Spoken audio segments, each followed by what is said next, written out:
Então, seguindo aqui o nosso bate-papo com a Paula, né, sobre o OEE, vamos falar um pouquinho agora da aplicabilidade, né? O OEE ele é um cara que nasceu na indústria, ele é a cara da indústria, ele é a cara ali da produção, mas ele pode ser aplicado em vários outros lugares, né? A gente já vê bastante coisa no próprio curso, a gente comentou bastante sobre alguma coisa de serviço, área médica. Onde você já viu o OE sendo usado de maneira diferente, que não na indústria, e como é que foi, assim, como é que era a dinâmica das pessoas trabalharem com aquilo? Sim. O que você pode trazer de exemplo pra gente?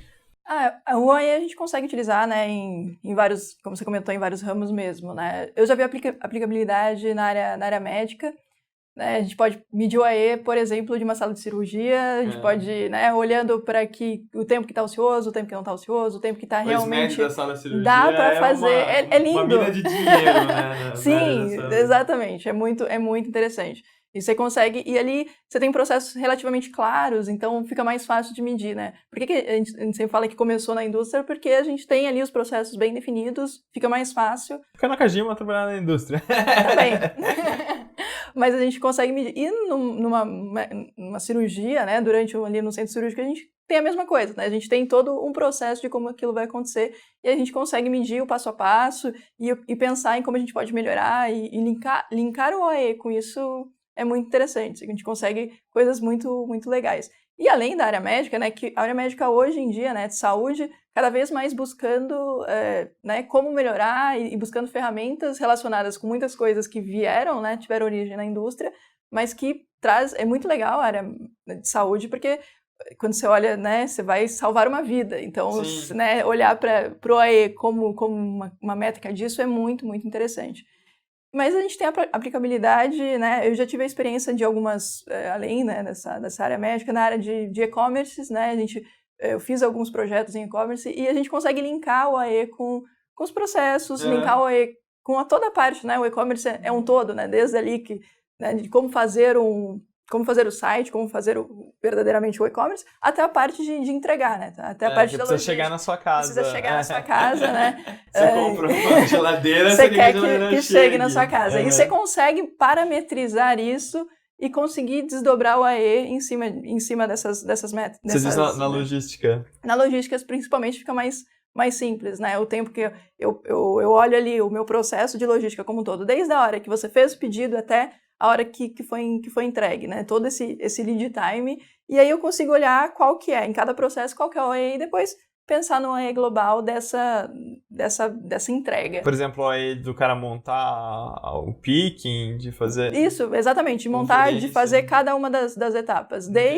E assim, né, quando eu falo de logística, tem essa parte, né, quando a gente fala de e-commerce, desde você fez o seu pedido até entregar, mas você pensar na logística, antes de você fazer o pedido, a pessoa tem que ter uma previsão de demanda, então cada etapa disso a gente consegue medir. Quanto que eu consigo bater, minha operação bate daquilo que eu estava prevendo, era um tipo de OE. É um tipo de OE, você está medindo a eficiência de cada uma das etapas do seu processo, né?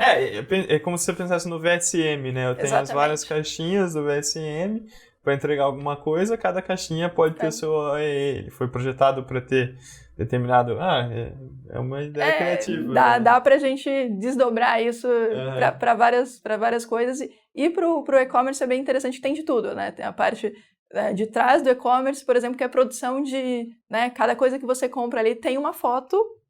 Então, tem o OE do marketing. Tem o OE do marketing, né? Tem todo o OE de produção de peças criativas. Dá pra gente começar a medir tudo isso porque isso tudo faz parte de pequenos processos, né?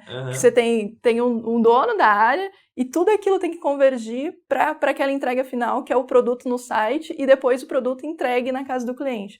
Então, o e-commerce eu acho que é uma foto interessante, que traz toda essa, né, esse panorama de desde a entrada do seu pedido, né? Tem várias interações entre, né? Não só entre as áreas de quem faz parte de um e-commerce ou do consumidor final ali e do cliente, né? Do fornecedor. E o bom do e-commerce é que ele não poderia estar mais longe de uma fábrica. Exato.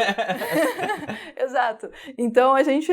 É bem interessante. E, mais uma vez, o AE, né? A gente consegue desdobrar, de repente, um AE global por um todo e desdobrar pequenas metas palpáveis para cada um dos processos, para cada uma das atividades que a gente tem né, na rotina de um e-commerce ou na rotina de qualquer coisa relacionada a serviços. Uhum. Então, mais uma vez, o OAE aí sendo uma ferramenta poderosa para a gente... A grande dificuldade de serviços é medir o tempo de ciclo, né? Porque tem uma relação muito grande do OAE com o tempo de ciclo.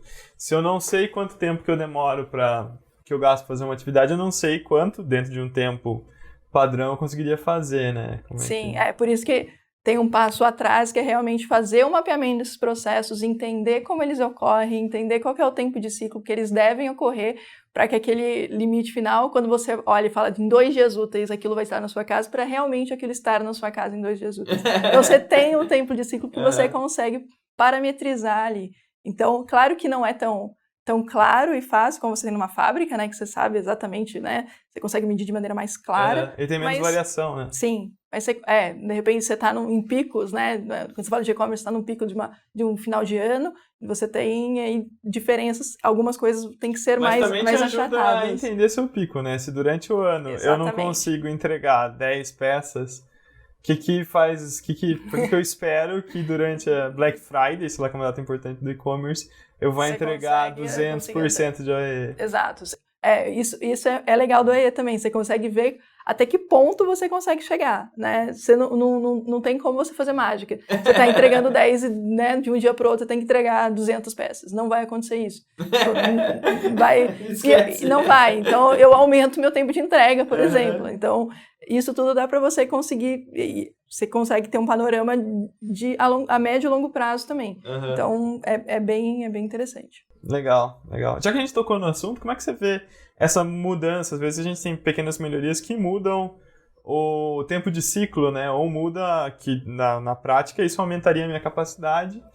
E daí aparece coisas do tipo, puta, eu tenho um OE de 110%. Como é que você vê isso? Já aconteceu muito isso, né? A gente vai em algumas empresas e fala, não, tá tudo certo, meu OE tá 110%. Teve uma última conversa que eu tive. 110 é que você tá jogando fora, você calculou a sua base errada. Exatamente, esse é o problema. Se a sua meta tá mal realizada ali, né? Ou essa meta é muito antiga e já tiveram muitas mudanças ali no seu dia a dia, na rotina, nos seus processos, e você está alcançando muito mais que isso. Então tá na hora de rever, né? Mapear novamente, medir ali seus tempos de ciclo e trazer para os dias de hoje, né? Dar um refresh, fazer uma atualização disso. Porque senão, né? Primeiro que não fica interessante para quem, né?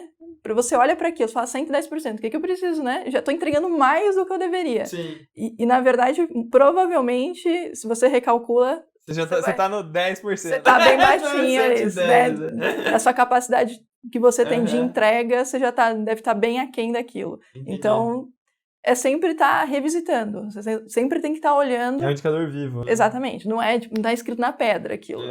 Você sempre tem que estar olhando porque as mudanças ocorrem, né?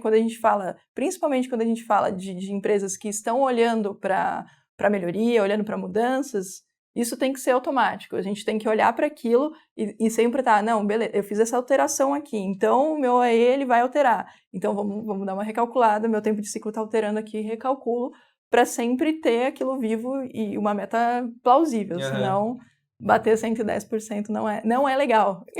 Algo não está certo. Maravilha. Então, só compilando, né, o OE ele tem aplicabilidade em vários setores diferentes. A gente comentou um pouquinho do e-commerce, tanto da logística do e-commerce, quanto da parte de marketing, né, do próprio e-commerce, que é a capacidade criativa. E também outros exemplos da área médica, né, por exemplo, da área da saúde. Eu posso calcular o OE de um laboratório, o OE de uma sala de cirurgia, ou até o OE do meu próprio hospital. A Paula deu uma visão bem interessante, que é como se eu posso ter o OE como se fosse em cada caixinha ali do nosso fluxo de valor, né? No curso de VSM, tem um curso disponível aí para vocês, a gente aborda bastante essa ideia de como é que eu monto essas caixinhas e como é que eu vou trabalhando isso com o tempo, uma abordagem um pouquinho diferente da planilha aqui desse curso, mas eu acho que o que a gente vê, a grande dificuldade que as pessoas têm de aplicar o OE para serviços, para a área médica, para outras áreas que não é indústria, é o próprio cálculo da capacidade nominal. Ou seja, quanto que é a minha capacidade máxima. Então eu tenho que ver lá o recorde de produção, cronometrar o tempo, que seria tudo rodando maravilhosamente bem, e usar esse tempo como sendo base. Se eu não consigo chegar num tempo assim, eu estou tendo uma perda de eficiência, né? Até tem a técnica, né, que a gente comenta no curso de VSN. Pô, mede o tempo de uma rodada dando tudo certo. Então, que não teve pequenas perdas, não teve queda de performance, não teve queda de qualidade, nem nada, foi perfeito. Aquilo pode ajudar bastante a ser usado como capacidade nominal. E na próxima pergunta a gente vai comentar um pouquinho, né, sobre medições automáticas, né, que o mercado está usando aí de medição automática do OAE e o que dá para a gente entender a partir disso. Até mais!